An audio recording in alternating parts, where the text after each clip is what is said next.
అందరికీ మా హృదయపూర్వక వందనాలు. ఉదయకాలమే మరి ఈ సత్యసువార్తను మరి మరణము తరువాత ఏమి సంభవించునో మీకు తెలుసా? అవునండి, మా సోదరులు పత్రికలు ఇస్తున్నారు. ఈ జీవితంలో ఈ భూమి మీద ఉన్నప్పుడు మనిషికి రకరకాలుగా ఎన్నో మరి మనిషికి ఎన్నో రకరకాలుగా జీవించడానికి అనేకమైన సదుపాయాలు కలుగజేస్తున్నారు. మరి కానీ శరీరానికి కావాల్సినవి అన్నీ దొరుకుతున్నాయి, కానీ మరి ఆత్మకు కావాల్సినవి దొరకడం లేదు. ఎందుకు దొరకడం లేదంటే దానికి చెప్పేవారు ఎవరు లేరు ఈ భూమి మీద. కానీ 2023 సంవత్సరాల క్రితమే ఈ భూమి మీద వచ్చి ఒక ఏకైక వ్యక్తి అయిన ప్రభు అయిన యేసుక్రీస్తు వచ్చి మరణము గురించి చెప్పాడు. మరణము తరువాత ఏమి సంభవించునో మీకు తెలుసా అని సెలవిస్తున్నాడు. అందుకే మనిషి చనిపోయిన తరువాత తిరిగి బ్రతుకుతారా అంటే చాలా మంది ప్రయత్నాలు చేస్తున్నారు. మరి శరీరాలకు కనీసం సంవత్సరాల కొద్దీ మరి పెట్టి దాని ప్రయోగాలు చేస్తున్నారు బ్రతికించాలని. కానీ ఎవరు దాన్ని బ్రతికించలేరు. అందుకే పరిశుద్ధ గ్రంథం బైబిల్ చెప్తుంది, మరణము చూడక బ్రతుకు నరుడెవడు, పాతాళము వశము కాకుండా తప్పించగలవాడెవడు. మరణము అందరికీ సమాప్తంగా వస్తుంది. చిన్నలేమి, పెద్దలేమి, ఘనులేమి, అల్పులేమి, ఇందులో ఉన్న మానవాళికి అందరికీ, అది అమెరికా అయినా, అలెక్సా అయినా, కాశ్మీర్ నుంచి కన్యాకుమారి వరకు అయినా, మరి ఎక్కడైనా ఏ దేశంలో ఉన్న మానవునికి మరణము తప్పదు. అందుకే పరిశుద్ధ గ్రంథం బైబిల్ చెల్లిస్తుంది, నరుని ఆయువు 70 సంవత్సరములు, అధిక బలం ఉన్న ఇట్లా 80 సంవత్సరములు, అది కూడా ఆయాసకరము, దుఃఖకరమే. ఈ జీవితానికి మానవుడు మరి ఎంతో పాపాలు చేస్తున్నాడు. ఈ శరీరం పోషించుకోవడానికి కామ, క్రోధ, మద, మోహం, ఆశ్చర్యాల చేత మానవుడు భయంకరమైన పాప స్థితిలో జారిపోతున్నాడు. ఆ జారిపోతున్న మానవుడికి దేవుడిచ్చిన ఒక చక్కని మాట ఏదంటే, మరణము తరువాత ఏమి సంభవించునో నీకు తెలుసా? ఇది ప్రశ్న అండి. ప్రతి ఒక్కరు కూడా ఈ మాట మనము మరి తెలుసుకుంటే, అవును కదా, నేను చనిపోయిన తర్వాత ఎక్కడ పోతాను? అవునండి, నిజమా కదా? మరి ఎక్కడ పోతాను అనే మనిషి లేడు.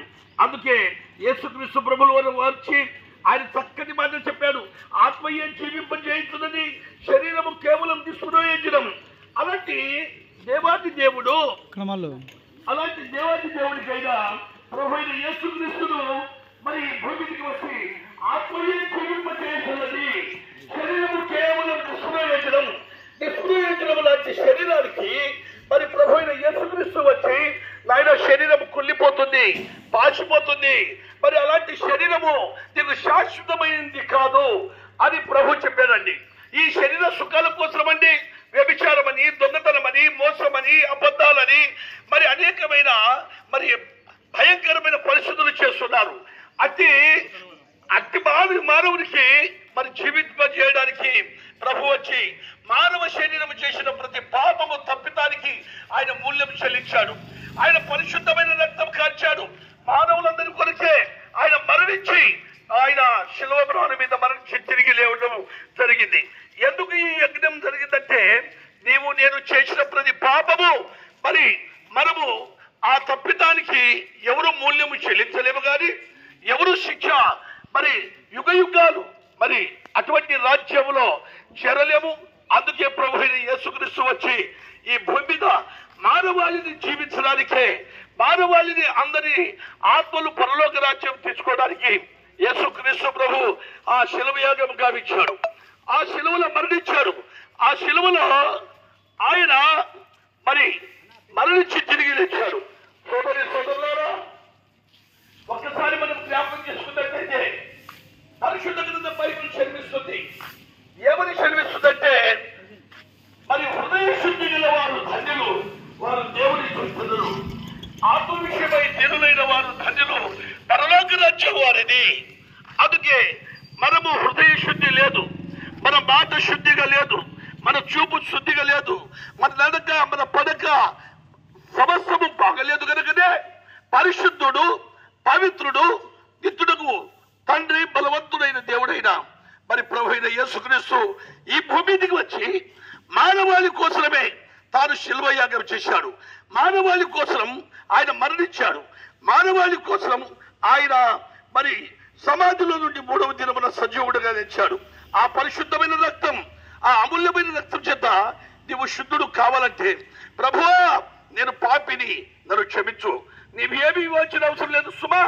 మరి నీ వెండి బంగారం ఆయన కోరలేదు, నీ ధనధాన్యాదులు ఆయన కోరలేదు. కానీ నీ విరిగి నలిగిన హృదయం చేత, నీ పశ్చాత్తాప హృదయం చేత ప్రభు సన్నిధికి వస్తే పాపాలు క్షమించబడి పరలోక రాజ్యము చేరుకుంటావు.